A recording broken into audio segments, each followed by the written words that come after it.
first of all, thanks for the invitation. I hope that I can give you a kind of overview on fisheries. Fisheries is a very sensitive topic, especially in the media. Mostly the catastrophic news come through, and I want to show you that there is still hope that we will be able to eat fish for the next years or decades even, and that it's not a good situation, but it's also not that we run out of fish during the next 5 years or so. So let me share some slides. And I will concentrate a little bit on the tropics, on the so-called global south, or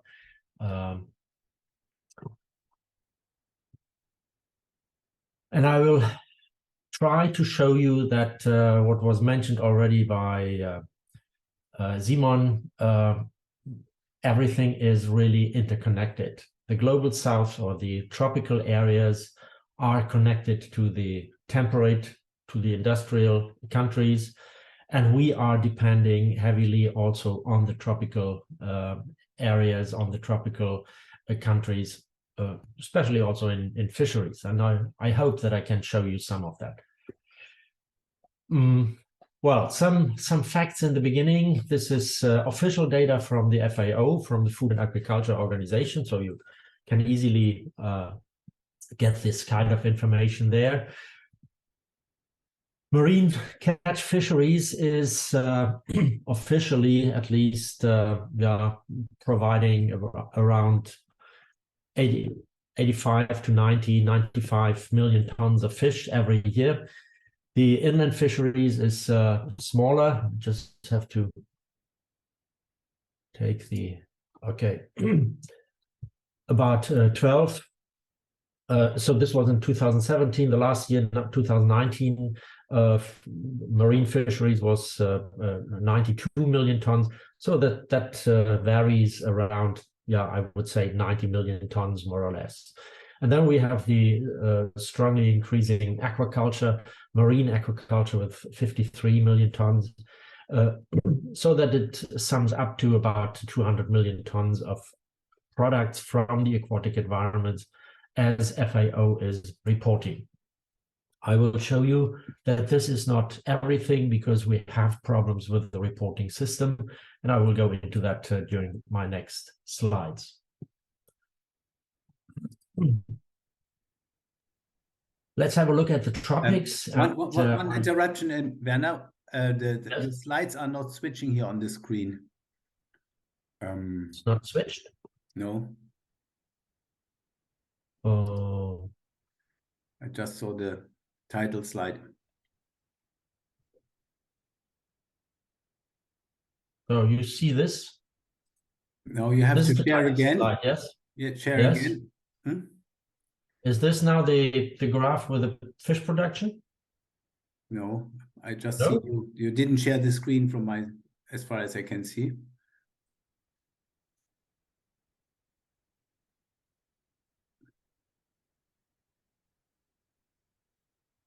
So again, now you're sharing the screen. Yeah, now we see word fish production. Okay, perhaps we can go in the presentation modus, then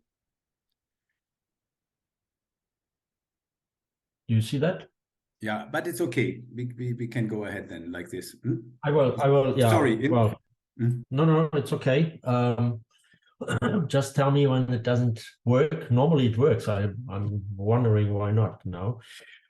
So we are talking about 200 million tons of products from the aquatic environments, where we have more or less 50% from aquaculture, 50% from catch fisheries in the meantime. Do you see this now? Fisheries in the tropics? No. No. That is really strange. I see. Then you do it like this. Now. Yes. Yeah, then I will just not go to the presentation mode here. Yeah, I see down So the the left tropics. side. Mm. Yeah, I think you can see that also quite well. Should be big enough. Yes, this So works. what are the tropics? What is the importance of the tropics for us in fisheries? And you see the red line on the upper graph. That is the official FAO catch fisheries, marine catch fisheries. You see that it's rather stable since the 90s. It is varying, but it's rather stable around 85 to 90, between 80 and 90 million tons. And then if you look at the tropical areas, tropical statistical areas from FAO, that's the green line, you see that there's a steady increase in these from these areas. That is mainly the Western and Eastern Indic Ocean, the Western and Eastern Central Atlantic and Pacific. It's not covering the whole tropics, but that's a statistical problem of the division of the FAO of the ocean. So the tropics are really increasingly providing fish for the global market. This is mainly due to the increasing tuna catches in the Indian Ocean, but also in the Western Pacific, so that we have about 40% or so of these central tropical areas contributing to the global fish catch, and that's quite substantial. However, many of the fish, and I show you this just to not to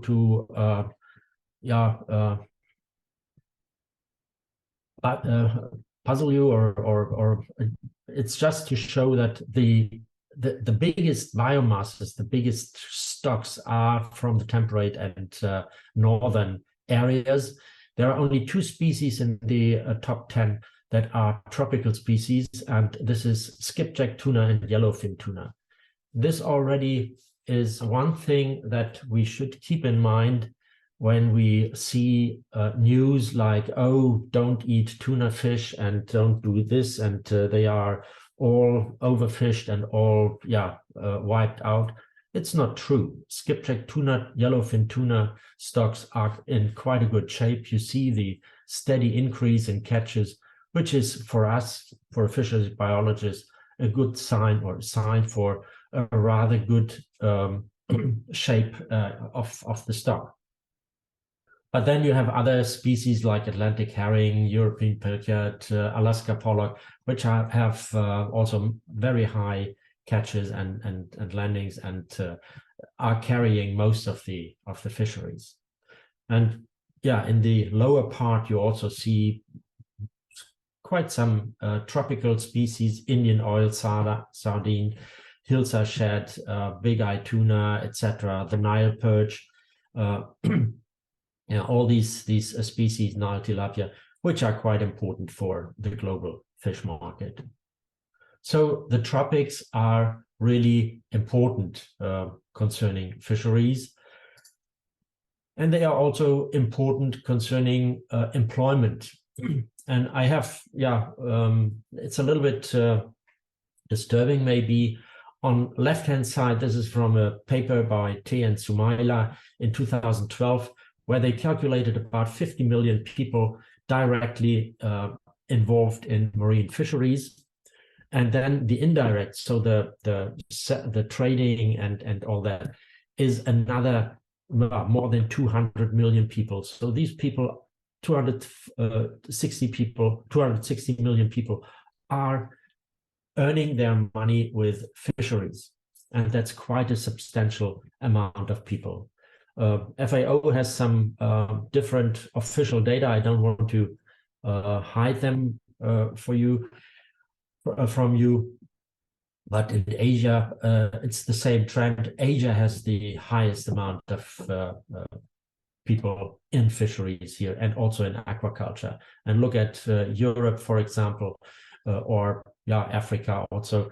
They are much lower, only a few thousand, 50,000, 100, 200,000 people out there.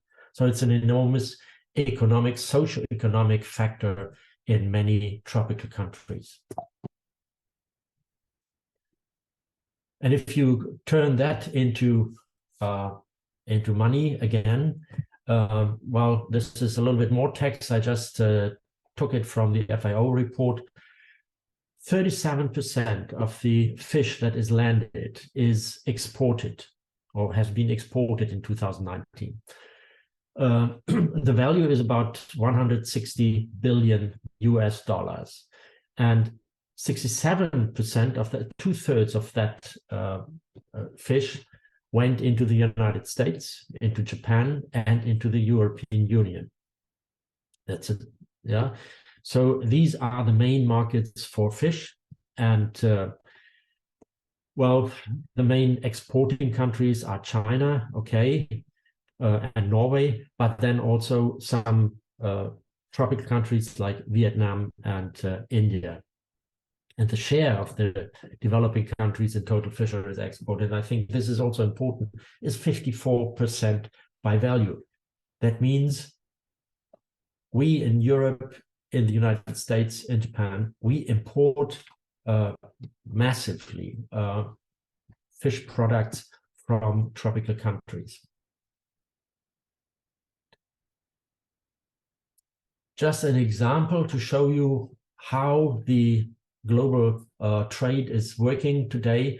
This is an example from a German processing company that import 50,000 metric tons per year and process it here at a plant in Bremerhaven. And you see it's coming from all over the world. So it's really a global issue. However, in this case, it's mainly whitefish, so hake or pollock or so. But there is also quite some fish coming from the smaller, from small-scale fisheries. In the meantime, special fishes. We have a special species. We have in Frankfurt a big turnover at the airport of Frankfurt of fish. I think it's in the meantime the biggest fish market in Europe. So much fish is just going through the airport and then distributed in Europe, and that is also species like grouper, snapper, etc., from tropical countries that are caught there. And these fisheries, the small-scale fisheries, are much more problematic than the large-scale fisheries on tuna, on whitefish like pollock or hake or so, because the big fisheries where you have the industry fisheries in are much better to control, and to regulate than the small-scale fisheries in the tropics. And I will go a little bit into that now. There we have problems. There we have the main problems, and these problems are challenging us because these people, many people in the tropics, they rely on their local fisheries, but unfortunately, we run into trouble since a couple of years there because of different reasons. And the first reason is really overfishing.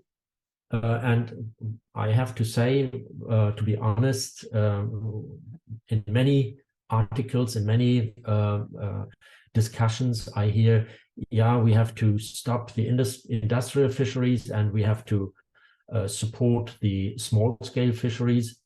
This is partly true. The industrial fisheries one could manage in a good way. The small-scale fisheries is much more difficult to manage.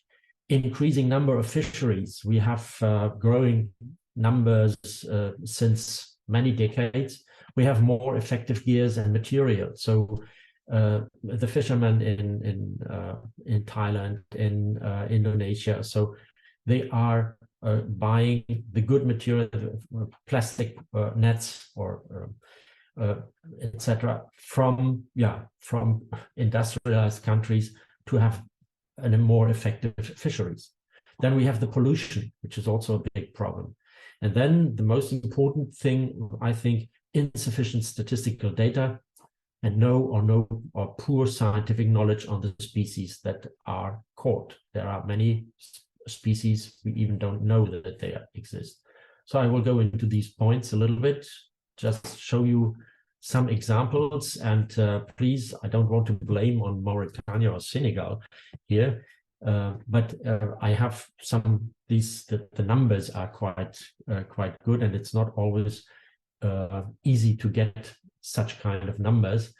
Mauritania has 4,000 pirogues catching along the coast, plus large trawlers, more than 100 Chinese and 44 EU trawlers, mainly trawlers like this showing, which is shown in the lower edge on the right side. 22,000 people are in fisheries from Mauritania, but this is not counting all the foreign fishermen that are working on the foreign trawlers, on the Chinese or the EU trawlers. Senegal has many more pirogues, 20,000, about 100 large trawlers, and about 600,000 people working in fisheries. But they are also eating much more, they are consuming much more fish. And in the lower part, you see an example for Senegal, how this has developed over the last 50 years or 60 years. 1960, unfortunately, there are no numbers anywhere. 1990, there were 7,000 boats, 7,000 pirogues. Now, 25 years later, there were 20,000, threefold, and they are much bigger, and they can load much more. So from 1 ton, the small boats in 60s, to 30 tons nowadays. So this is something that is, it's called small-scale fisheries, but yeah, it is really increasing the pressure on the fish stocks along the coast. More effective gears. Well, I think it's easy to see a guy like this here in India with a small, wooden boat having Poland line, angling with Poland line, will catch not so much as, for example, this Chinese fisherman fishing boat with a seine net, surrounding net, or gill nets, etc. The next problem is really the pollution. So we have input from nutrients, chemicals. Fortunately, this, an example from Brazil, the plant has closed some years after I took this picture. But then you have, like here, you have a mixture of natural seaweeds, algae that are washed ashore, and the plastic and other waste that is accumulated. Or here you have purely plastic waste here in this port. It's in Senegal, but I could show you other photographs from other places as well. And this pollution is damaging the stocks, because it is a threat for reproduction, for nursery habitats in the estuaries near the coast, so that the fish cannot grow anymore, and the recruitment is decreased. Plastic, that's another thing. We just, Raimund just mentioned it, and well, we see the plastic here along the beach. We made a cruise in 2016 with Meteor, and we counted from different stations, we counted the plastic fibers in the plankton nets. So what you see is here the numbers, the big circles, 10,000 particles per 10 meter. It's the whole water column down to 200 meter. That's quite substantial, and you see really that if you go next to the shore, then the numbers increase, and you have really high numbers of microplastics that is in the water. We are working on this issue. We are looking, what is really the damage, or what is the impact on fish recruits, on fish larvae.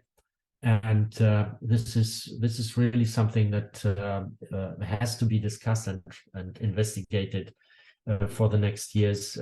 It is not clear, and it's quite difficult to really say what is the damage of this microplastics. Is it really impacting fish populations, or do they just swallow it and then excrete it? And just this morning I came across this publication down here where they counted. The former colleague of me, Patrice Bremer, they collected in front of Dakar. Dakar is more or less here in front of Dakar.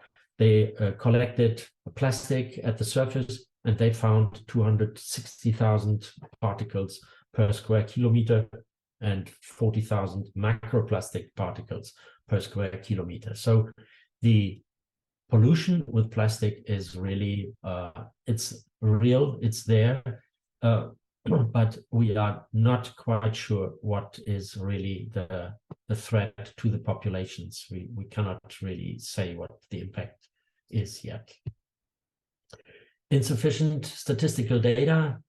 On left-hand side here, you see Victoria, Lake Victoria, where the fishermen land Victoria perch, and they are weighed, they are counted, etc. So you have a very good registration, but this is because Victoria perch is mainly going into export. On the other hand, if you go to a market like in the upper right picture in Senegal, how do you count, or how do you register how much fish is landed there? It's very difficult to get a good overview. And if you go like here to a shore in South India, right on the lower side here, the fishing boats, they are just coming ashore. The people are there, they buy the fish, and nobody is taking note, nobody is registering or so. And the result is that, again, examples from Mauritania and Senegal, that the actual amount of fished or landed fish is the upper brown line. The reported catch, which is going to the FAO, is the black line down there. So you only have this reported, which is then also separated by species. And then you have a large amount of fish that is not reported, not separated by species, etc. And this is something, if you don't know what is there, you cannot manage. An additional thing in many tropical countries are the foreign fishing fleets, which normally work on license agreements. The same here, you see that this is the black line, the FAO line, and if you go to the if you have access to protocols from the fish, from the ships, etc., you see that the actual catch is much higher.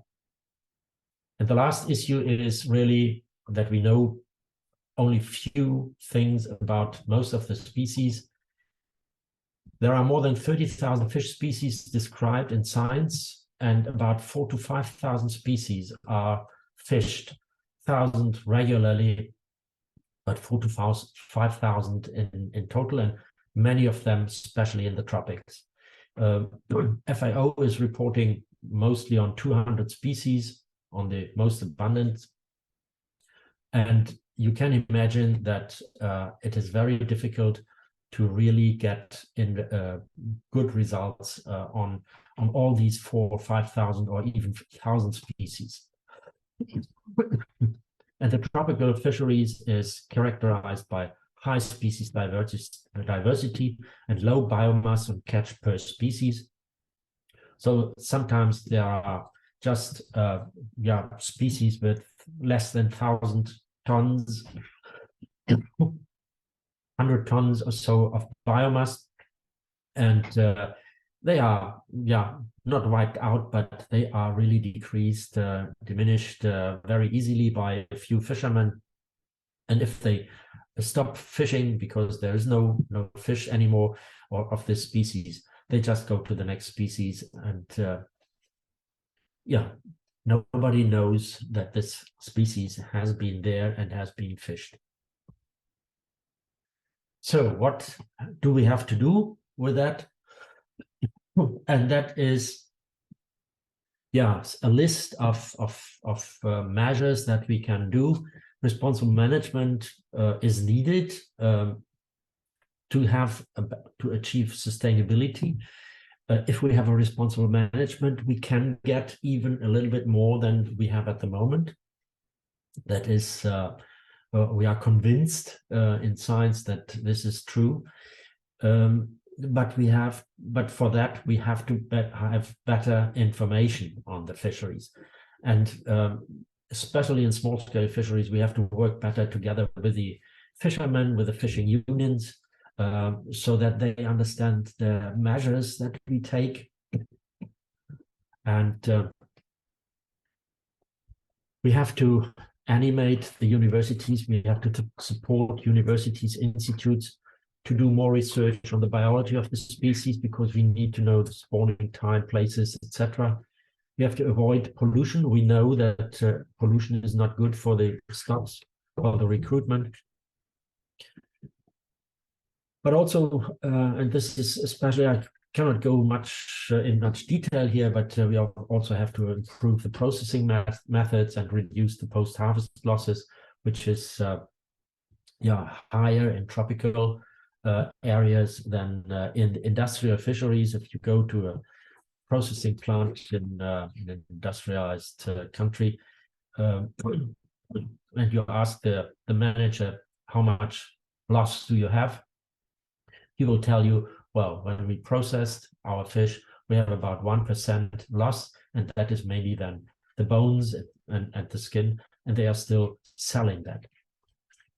One instrument could be marine spatial planning.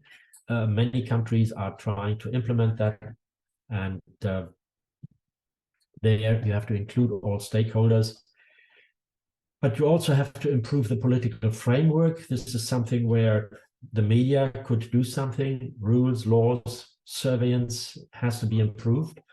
And there is one thing that I'm trying to bring over in most of my talks of this kind.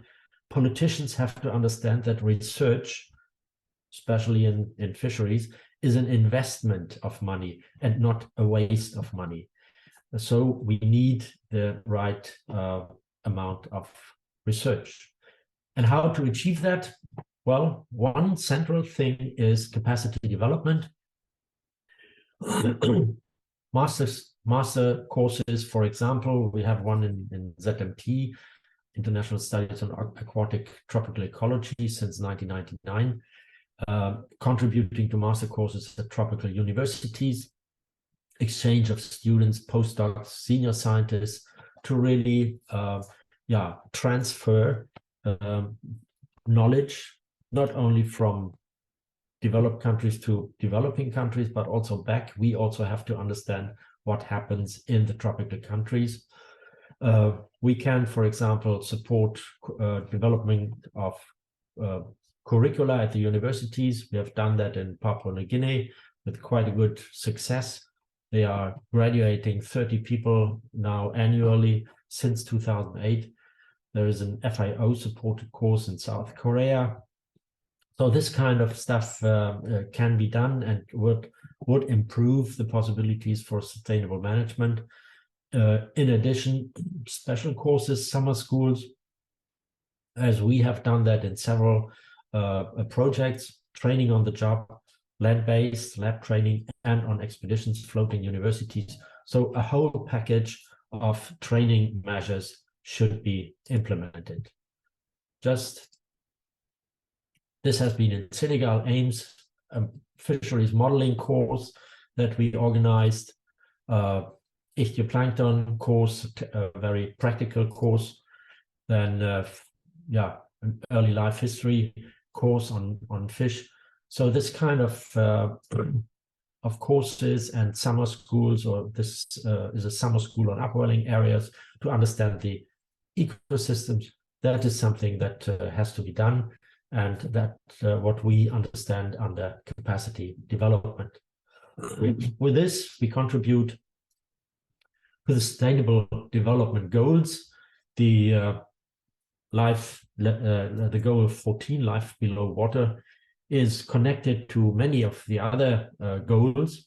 And you know about these Sustainable Development Goals. I think they were decided or adopted 2015 by the United Nations. And in 2017, and this was a really great success for the ocean, there was an ocean conference in New York, specially dedicated to this development goal. And I think that was also the trigger, because number 14 is linked to many others. This was also the trigger to release finally and to decide for the ocean decade. Here is just, I will not go into the details, but you see the main measures that should be done. Stop marine pollution, stop ocean acidification, manage and protect marine coastal ecosystems, stop overfishing, illegal and unreported fishing, and so on, conserve at least 10% of the marine area, stop fisheries subsidies. Yeah, these are the targets of the goal number 14. And this is more or less reflected in the recommendations I just showed you from my side. So we have to, and this is all about capacity development. And capacity development means a central part in capacity development is for the ocean is marine science. And so, this brings me to the United Nations Decade of Ocean Science for Sustainable Development, 21 to 30, so started last year, where, the vision, the science we need for the ocean we want, this is really something that we should adapt. We have to define what we want. I mean, we just heard by Raimund, or we asked, what can we do? I think we have to define, the world population has to define what they really want, and whether this leads to degrowth or shift in behavior, etc. That is something that we have to discuss. But it is time to do that. And this is just for you. Later on, I will give you the PDFs. This is the expected outcomes of the decade, and that's what we are working about also in the Ocean Decade Committee, which was mentioned here. I don't know how many of your countries have an Ocean Decade Committee, but I think it's worthwhile that every country should have such a thing. And I think with this I would stop here. I'm sorry that it didn't work so good with the I don't know why, but yeah.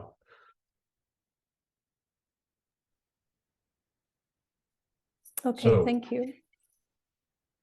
Looks I think there was a lot of information, a lot of numbers also, but yeah, I'm open for any question. Okay, thank you. Yeah, your screen froze for just a moment, but I heard you say you're open for questions. So we'll just take a moment and see if anybody would like to raise their hand.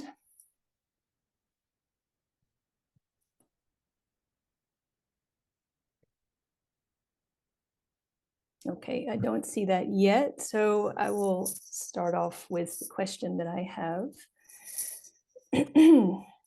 So in the context of the UN Ocean Decade and the SDGs, there's also these 9 communities of ocean action, and one of them is sustainable fisheries.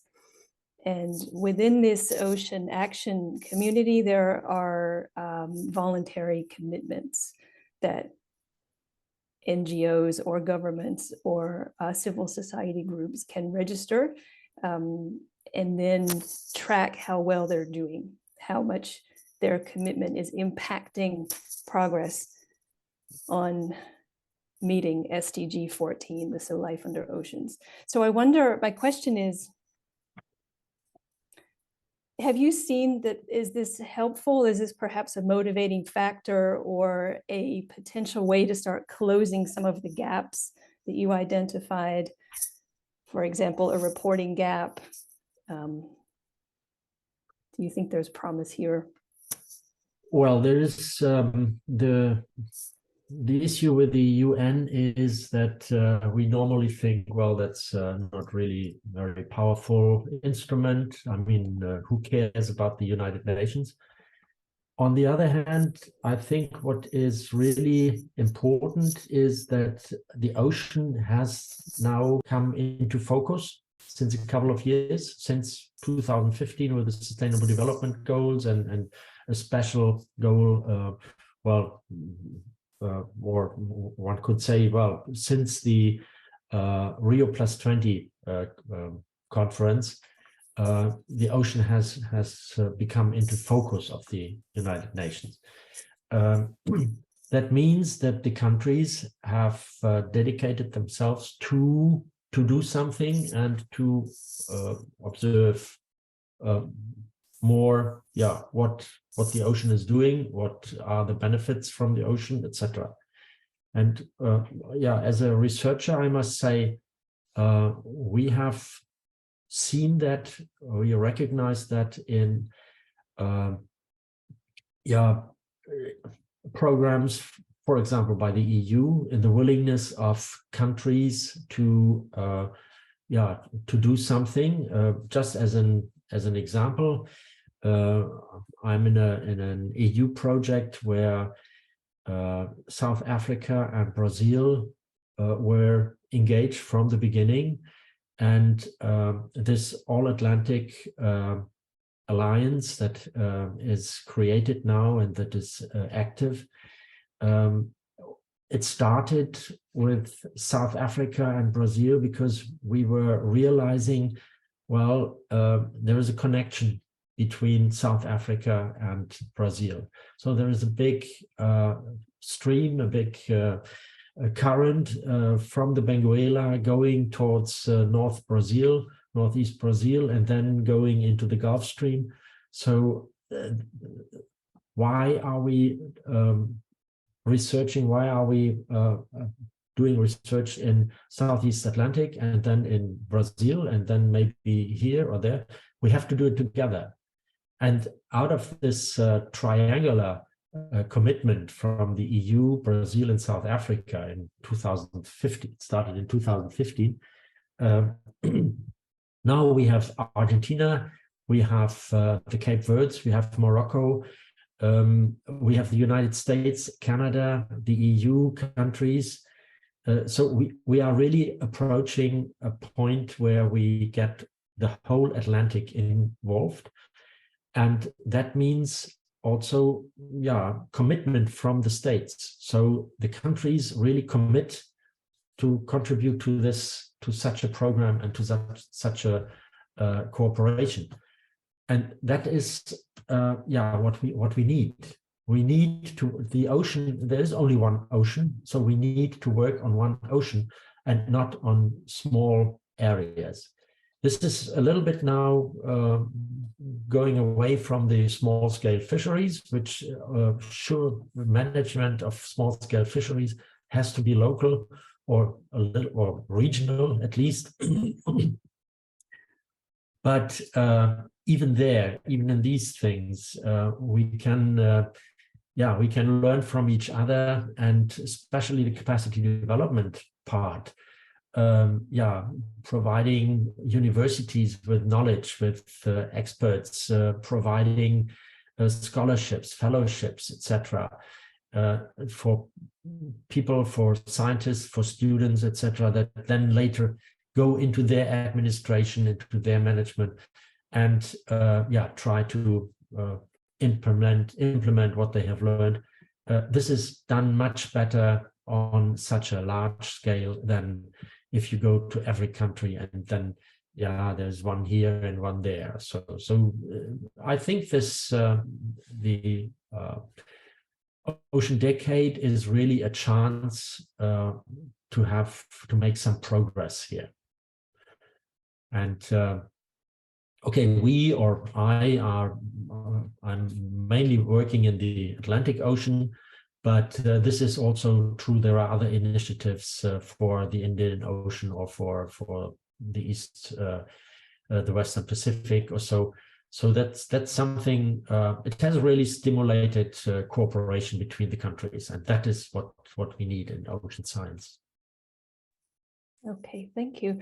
Looks like Christoph has a question. Yeah, 2 days ago, there was a colloquium on this EU polar research project, which was already mentioned here. And one of the scientists reported that 95% of the gallops in the area, in one fjord, are containing plastic in their stomach. And he said a considerable amount of this plastic stems from fishing fleets in the area. So if I hear what you say about the global south and the fishing fleets there, which are, let's say, in smaller ships, much more than in the north or in the Arctic areas. So does it mean you have the same problem there, that they just throw the plastic into the ocean, and then it's really a enormous, let's say, reason for pollution, plastic pollution in the ocean? That's one question. And the other thing is, are there any chances or opportunities to contain that by regulations also? What is the let's say the discourse in the States there? Are there any initiatives to take regulations to control that and to minimize that? Or well, to the first question, yes, we have similar observations in other areas. Plastic is everywhere in the meantime, and much of this plastic is coming from fisheries material, from fishing material, from ropes, from nets or so. That is, let me just, well, I have that here, no.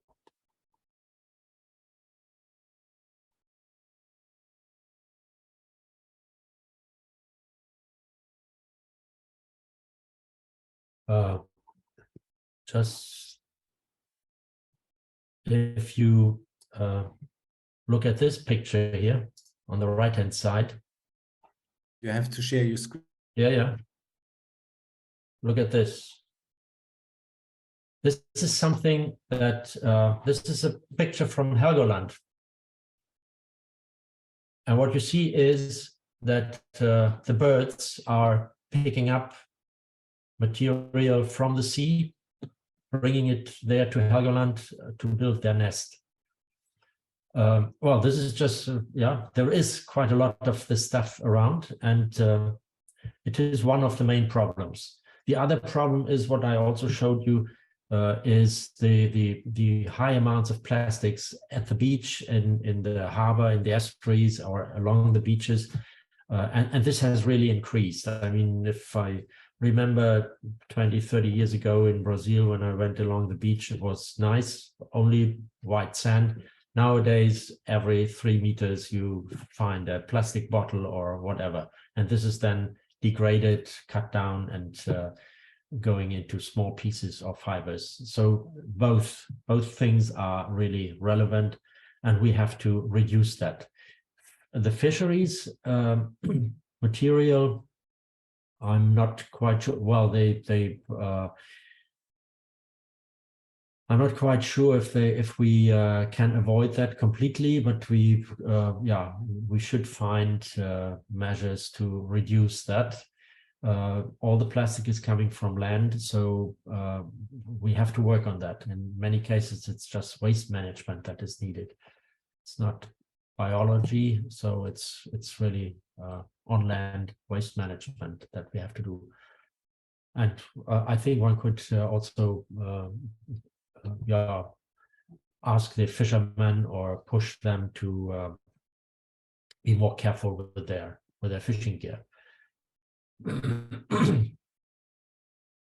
We have already, I mean, there was a big problem some years ago. We have, in many cases, in many areas, it's forbidden already, the drift nets that were floating around and which were then lost catching fish, but just lost. And then after some time they were degraded, they were cut into pieces, and that's also plastic that is floating around and going around. So we have to find solutions there as well. But I must say I'm not aware of really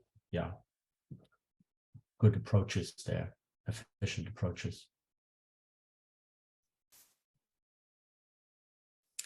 Okay, I have another question. I don't see a hand up, so I'm going to ask it. I'm looking at the master programs that you mentioned for capacity building in fisheries management. How is this funded? Because funding is always the bottom line question with improving sustainable practices. Yeah, that's right. So the master course, well, mainly it's project funded. So we are asking for projects, and you can get money from the EU, for example, for such things. The ISATEC study course that we have here at ZMT, for example, is is supported by ZMT people. We are teaching there, and we get fellowships from the DAAD, for example, which guarantee a certain number, really have given us up to 10 fellowships per year over the last 20 years or so. So there are programs that you can ask of funding agencies that you can ask. But in many cases, summer schools, workshops, etc., are part of, at least in Germany or in the EU, are part of the projects, of the research projects. They are always asking for, and what do you do for capacity building? And it's not that we are forced to do it, but we also see that there is a high value of putting a summer school, a workshop, or something into that. And we always take people from our partner countries, also students, mainly students, on board of our ships, so that they learn what is marine science, how does it work, and then they collect their samples, their data, and work on that. Okay, and this takes place in various locations then, so they don't all have to come to Germany, they go into... No, normally our ships are going to all places in the world. So Southeast Atlantic, we have done quite a lot. We have worked in, or I have worked in Brazil. And so the ships are there, and then we take the people on board for 1, 2, 3 weeks or so, and so that they can learn something and take their data, which always, and I have to say that, which is always in cooperation with colleagues from those countries. So we are not going there and saying, hello, I'm here with the ship, so 5 people come on board. no, these projects are really cooperational, so we are developing them with our partners, and yeah, and then mix German and foreign students on the ships. And the final question to follow up on this, how do you think this could be made more public? How could this be made advertised, or what can journalists do, in your opinion, so that more people are aware of these kind of programs and can participate as master students? I think Raimund also mentioned that. I think what would be nice, but I know that's difficult. It would be nice if the reporting on fisheries or marine science or so is a little bit more balanced and not that much event driven, or no, I don't know how do you call that. Yeah, it's not everything, not everything in science and what is good and what we achieve, etc. is for the, if we are in Germany here, for the Tagesschau first place or so. That is only very rarely the case. I mean, Polarstern has made that very nicely with the Mosaic project, but we have not all projects are like the Mosaic project, and fisheries is a very complex topic. So I think what is really needed is to look a little bit more into the details and ask the institutions that are dealing with it, etc., so that it's not just the headlines. Fisheries is going down and fish are depleted and there's no fish anymore in 10 years or so.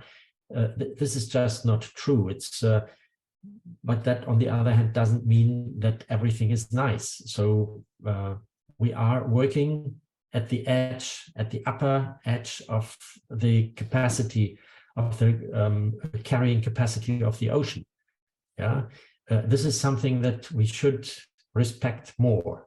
The carrying capacity of the ecosystems and the ocean. What is it? How much fish can we really take out? And just one little sentence on that, one little comment on that. In the 60s, there were fisheries biologists that estimated the upper amount of marine fish that can be taken out by humans would be 150 million tons. And this is what we actually really take out. And if we calculate if we make very rough estimates from primary production going down the food web or up the food web to the fish, you come to the same amount, about 150 million tons.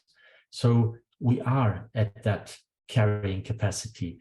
And that is something that we have to respect. We cannot just go on as in the last 30 years or so. But it is also not time to say, oh, the fish is dying. And we have, if you ask fisheries biologists or fish biologists, there's hardly any species that has been really eliminated. The fish is still there, the species are still there.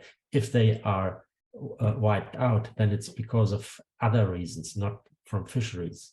Yeah, it can be pollution, it can be reduction of habitats, etc. That is the main thing. And there is an important factor which I haven't talked about here. It's the climate, it's temperature increase, it's oxygen decrease. Yeah, this is decreasing the habitat available for fish, and that is quite severe, and that may have more impact than the fisheries in a few years. Okay, thank you. So I think what you're saying ties into what Dr. Bleichwitz said before, or the question that Christoph also raised, which is, do we need a mentality change? And I think you're coming down on the side of yes. Now, unfortunately, I have to announce that we need to stop with the questions, that we need to take a break in about roughly 10 minutes. We will continue at 10 after 4. And again, thank you very much, Dr. Ekau. And yeah, thank you for inviting me, and yeah, all the best for the next presentations.